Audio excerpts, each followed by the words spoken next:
ನಮಸ್ತೆ ಎಲ್ರಿಗೂ, welcome back to sweet and spicy recipes. ಇವತ್ತೊಂದು ಹೆಲ್ದಿಯಾಗಿರುವಂಥ lunch box recipe soya rice ಮಾಡೋದನ್ನು ತೋರಿಸ್ತೀನಿ. ಅನ್ನ ಒಂದು ರೆಡಿ ಇದ್ದರೆ ಇದನ್ನು ಬೇಗನೆ ಮಾಡ್ಕೊಳ್ಬೋದು. ಒಂದು 15-20 ನಿಮಿಷದ ಒಳಗಡೆ ರೆಡಿ ಆಗುತ್ತೆ. ಇದನ್ನು ಮಾಡಲಿಕ್ಕೆ ನಾನೊಂದು ಪಾತ್ರೆಯಲ್ಲಿ ಮೊದಲಿಗೆ ನೀರನ್ನು ಬಿಸಿ ಆಗಲಿಕ್ಕೆ ಇಟ್ಟಿದ್ದೀನಿ.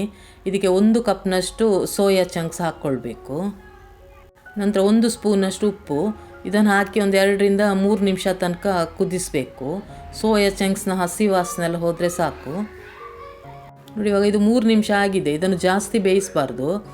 ಇವಾಗ ಇದನ್ನು ಸೋಸಿಕೊಳ್ಬೇಕು.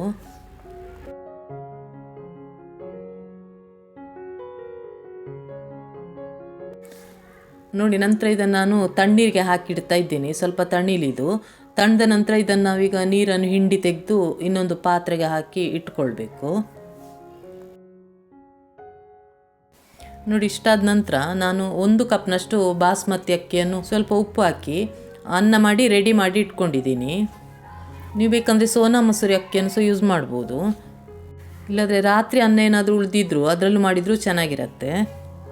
ನಂತರ ನೋಡಿ, ಒಂದು ಮಿಕ್ಸಿ ಜಾರಿಗೆ 1 ಸ್ಪೂನಷ್ಟು ಕಾಳು ಮೆಣಸು, ಅರ್ಧ ಸ್ಪೂನಷ್ಟು ಸೋಂಪು ಕಾಳು, 1 ಇಂಚು ಶುಂಠಿ, ನಂತರ ಒಂದು 5-6 ಬೆಳ್ಳುಳ್ಳಿ ಎಸಳು, ಇಷ್ಟನ್ನು ನೀರು ಹಾಕದೇನೆ ತರಿಯಾಗಿ ರುಬ್ಬಿ ರೆಡಿ ಮಾಡಿ ಇಟ್ಕೊಳ್ಬೇಕು. ನಾನು ಇದನ್ನು ತೆಗೆದು ಒಂದು ತಟ್ಟೆಗೆ ಹಾಕಿ ರೆಡಿ ಮಾಡಿ ಇಟ್ಕೊಂಡಿದ್ದೀನಿ.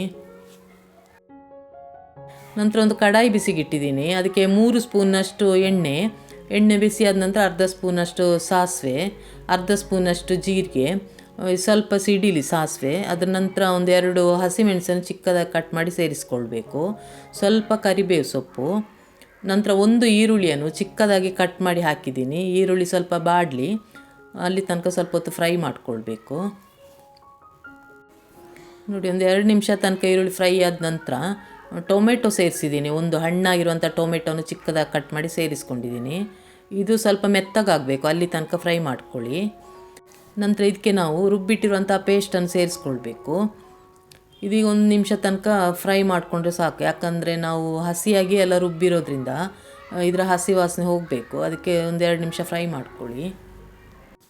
ನಂತರ 1 ಸ್ಪೂನಷ್ಟು ಕಾಶ್ಮೀರಿ ಚಿಲ್ಲಿ ಪೌಡರ್, 1 ಸ್ಪೂನಷ್ಟು ಧನಿಯಾ ಪೌಡರ್, ಅರ್ಧ ಸ್ಪೂನಷ್ಟು ಗರಂ ಮಸಾಲ ಪುಡಿ, ಸ್ವಲ್ಪ ಉಪ್ಪು, ಇದಕ್ಕೆ ಎಷ್ಟು ಬೇಕಾಗುತ್ತೋ ಅಷ್ಟು ಉಪ್ಪು ಸೇರಿಸ್ಕೊಂಡು ಒಂದು ಸಲ ಮಿಕ್ಸ್ ಮಾಡಿಕೊಂಡ್ರೆ ಸಾಕಾಗುತ್ತೆ. ನೋಡಿ, ಈ ರೀತಿ ಚೆನ್ನಾಗಿ ಒಂದು ಸಲ ಮಿಕ್ಸ್ ಮಾಡಿದ ನಂತರ ಸೋಯಾ ಚಂಕ್ಸ್ ಸೇರಿಸ್ತಾ ಇದ್ದೀನಿ. ಇವಾಗ ಇದನ್ನು ಅಷ್ಟೇ ಚೆನ್ನಾಗಿ ಒಂದು ಸಲ ಮಿಕ್ಸ್ ಮಾಡ್ಕೊಳ್ಳಿ. ಮಸಾಲೆಯನ್ನೆಲ್ಲ ಸೋಯಾ ಚಂಕ್ಸ್ ಚೆನ್ನಾಗಿ ಹೀರ್ಕೊಳ್ಬೇಕು.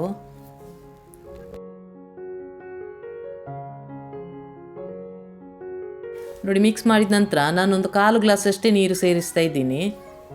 ಯಾಕಂದರೆ ಈ ಮಸಾಲೆಯಲ್ಲೇ ಸೋಯಾ ಚಂಕ್ಸ್ ಒಂದು 5 ನಿಮಿಷ ತನಕ ಬೇಯಬೇಕಾಗ್ತದೆ. ಅದಕ್ಕೆ ಮುಚ್ಚಳ ಮುಚ್ಚಿ ಕಡಿಮೆ ಉರಿಯಲ್ಲೇ ಒಂದು 5 ನಿಮಿಷ ತನಕ ಬೇಯಲಿಕ್ಕೆ ಬಿಡ್ತಾ ಇದ್ದೀನಿ.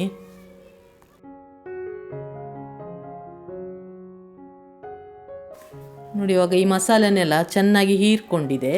ಇವಾಗ ನಾವು ಇದಕ್ಕೆ ಸ್ವಲ್ಪ ಕೊತ್ತಂಬರಿ ಸೊಪ್ಪು ಸೇರಿಸ್ಕೊಳ್ಬೇಕು. ನಂತರ ನಾವು ರೆಡಿ ಮಾಡಿಟ್ಟಿರುವಂಥ ಅನ್ನವನ್ನು ಸ್ವಲ್ಪ ಸ್ವಲ್ಪ ಹಾಕಿ ಮಿಕ್ಸ್ ಮಾಡಬೇಕಾಗ್ತದೆ. ಒಮ್ಮೆಲೆಲ್ಲ ಹಾಕ್ಕೊಳ್ಬೇಡಿ, ನೋಡಿಕೊಂಡು ಸೇರಿಸ್ಕೊಳ್ಬೇಕು. ನೋಡಿ, ಇವಾಗ ನಾನು ಸ್ವಲ್ಪ ಅನ್ನ ಹಾಕಿ ಮಿಕ್ಸ್ ಮಾಡ್ತಾ ಇದ್ದೀನಿ. ಯಾಕಂದರೆ ಮಸಾಲೆಗಿಂತ ಅನ್ನ ಜಾಸ್ತಿ ಆಗಬಾರ್ದು. ಅದಕ್ಕೆ ನೋಡಿಕೊಂಡು ಅನ್ನ ಸೇರಿಸ್ಕೊಂಡು ಮಿಕ್ಸ್ ಮಾಡ್ಕೊಳ್ಳಿ.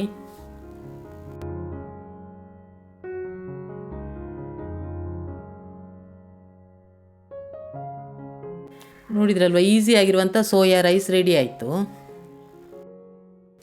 ಈ ರೆಸಿಪಿ ನಿಮಗೆ ಇಷ್ಟ ಆಗಿದರೆ ಒಂದು ಲೈಕ್ ಕೊಡಿ. ಸಾಧ್ಯವಾದಷ್ಟು ಎಲ್ಲರ ಜೊತೆ ಶೇರ್ ಮಾಡಿ. ಯಾರಾದರೂ ಹೊಸಬ್ರು ನೋಡ್ತಾ ಇದ್ದರೆ ದಯವಿಟ್ಟು ಸಬ್ಸ್ಕ್ರೈಬ್ ಮಾಡ್ಕೊಳ್ಳಿ. ಹೊಸ ರೆಸಿಪಿ ಜೊತೆ ಇನ್ನೊಂದು ವಿಡಿಯೋದಲ್ಲಿ ಸಿಗ್ತೀನಿ. Thanks for watching.